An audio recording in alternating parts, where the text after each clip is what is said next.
trading needs to be documented. If you go out to irs.gov and do a search, you'll find out the trade and barter income needs to be documented. You treat it just like income, or you just treat it just like real cash money changing hands, because we need to document everything that's going on. And here's why. One way of looking at this is if an employee gave away goods or services for free or for personal gain, right? So, here, take this for free and later will you give me an oil change? Sure, buddy.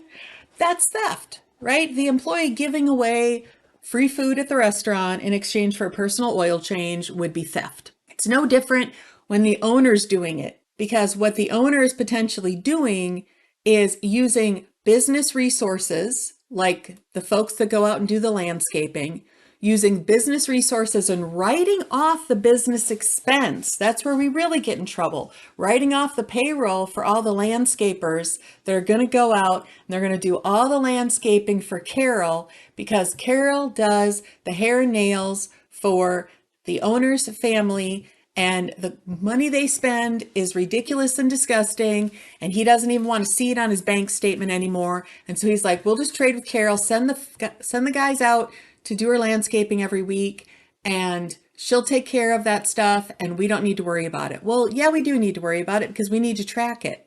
The only way we wouldn't have to track it is if somehow you got the employees to go out and do that work for free, which would also be illegal because we cannot have employees volunteering. So what does this look like in QuickBooks? It should be tracked in QuickBooks. I actually made in item list, I made a couple of items for us. The first item is a haircut. And the haircuts and nails I'm putting to owner's draw. Now my preference would be to have a petty cash account called owner's petty cash and tell me he has to pay the company back for this stuff. But most owners don't do that. So at minimum, it needs to go in owner's distribution, owner's draw. This example would be if Carol did social media and she said, hey, if you guys do my landscaping, I'll do your social media. Now, why would we even want to bother with this? Because Carol could give us $200 a month to do the landscaping, and then we could pay her $200 a month to do social media. So why wouldn't we just exchange money in the normal way?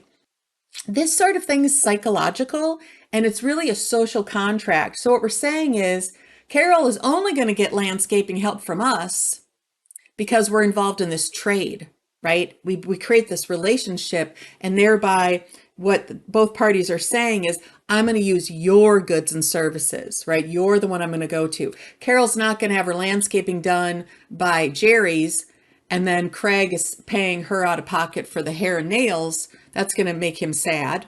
And so by having a trade in place, we're committing that we're going to use each other's goods and services.